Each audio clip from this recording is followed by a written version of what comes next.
Hello friends, welcome back to my YouTube channel. आज आपण परत एकदा आलोय आपल्या सिरीज मध्ये understand town planning in next 30 days day 5. आणि आज आपला टॉपिक आहे रिजन अँड इट्स टाइम.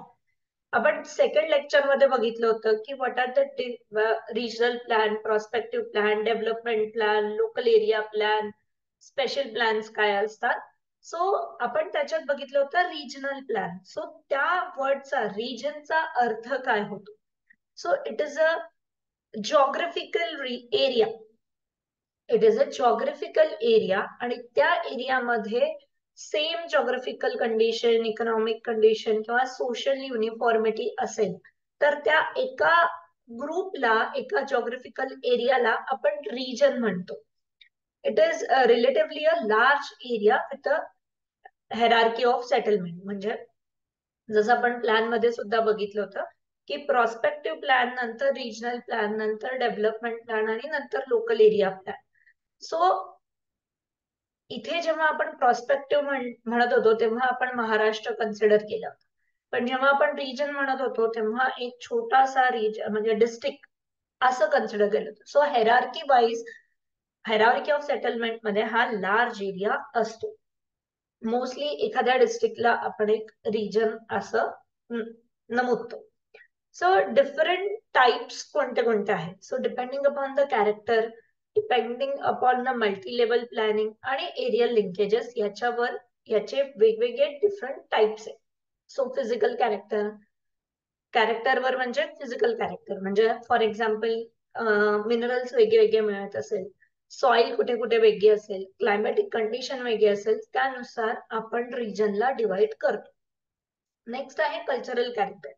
जसं आता आपण स्टेट्सला जसं डिवाइड केलेलं आहे की महाराष्ट्रात एक वेगळं कल्चर, तामिळनाडूमध्ये एक वेगळं, केरलामध्ये एक वेगळं. So depending upon the cultural difference we have divided the different types of region.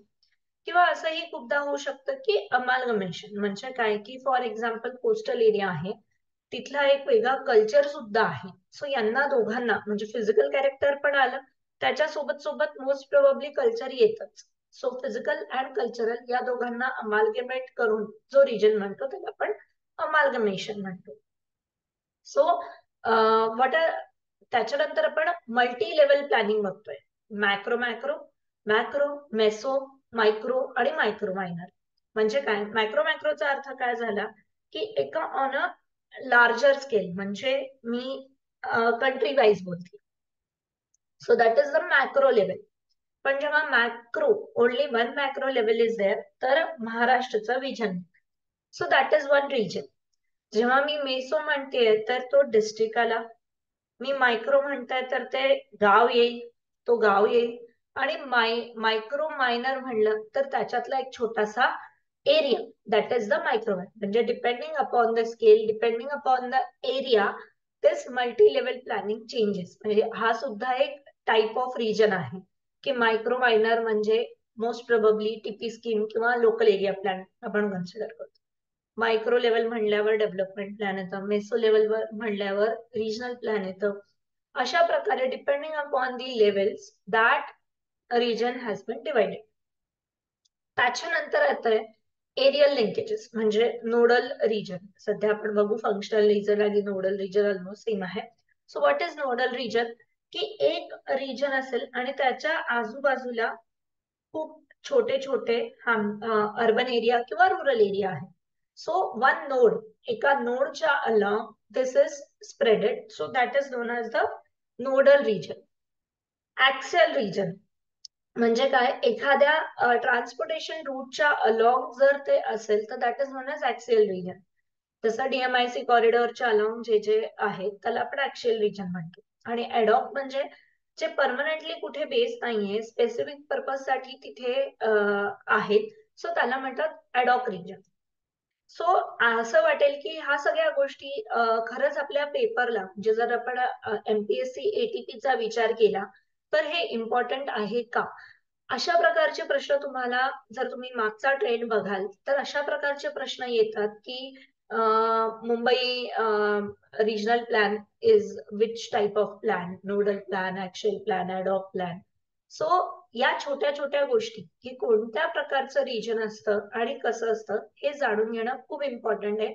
Name itself is going to tell you की काय आहे त्या रिजन. नेक्स्ट इज फॉर्मल आणि functional region.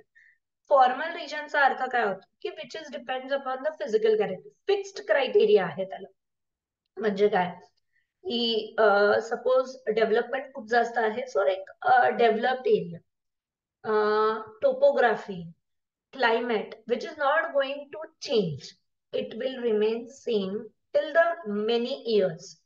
Climate is not going to change, vegetation, topography is not going to change, languages is not going to change, so that is known as the formal region. असं large fix आणि स्टॅटिकला आपण formal region म्हणतो. तोच functional रिजनचा अर्थ काय होतो की it is totally depend upon the functions. म्हणजे काय होतं की तिथे कोणत्या प्रकारच्या एखादी प्रोजेक्ट आला आणि depending upon that project that तिथला रिजनल प्लॅन बनला. फॉर एक्झाम्पल DMIC कॉरिडॉरच्या अलॉंग जेवढे जेवढे रिजन्स आहेत त्याला आपण ऍक्च्युअल रिजन म्हणतो.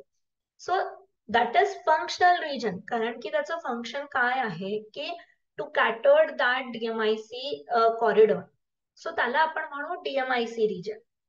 म्हणजे फंक्शन एक स्पेसिफिक फंक्शन साठी आपण त्याला बनवलेलं आहे. River valley region, metropolitan region म्हणजे त्या एका स्पेसिफिक फंक्शन आहे त्या रिजनचा आणि तो तसा बिहेव करेल, तो रिजन तसं वर्कआउट होईल, त्याला आपण म्हणतो फंक्शनल रिजन. आय होप तुम्हाला फॉर्मल आणि फंक्शनल रिजन याच्यातला फरकही समजला असेल आणि काय कारण याच्यावर प्रश्न येतात. सो या दोघांचा अर्थ तुम्हाला कळला असेल. अशाच प्रकारचे अजून व्हिडिओज या पुढच्या 25 दिवसात येणार आहे. अजूनही तुम्ही माझ्या युट्यूब चॅनलला सबस्क्राईब केलं नसेल तर सबस्क्राईब करा आणि आपल्या फ्रेंड्स सोबत शेअर करा. थँक्यू. Thanks a lot.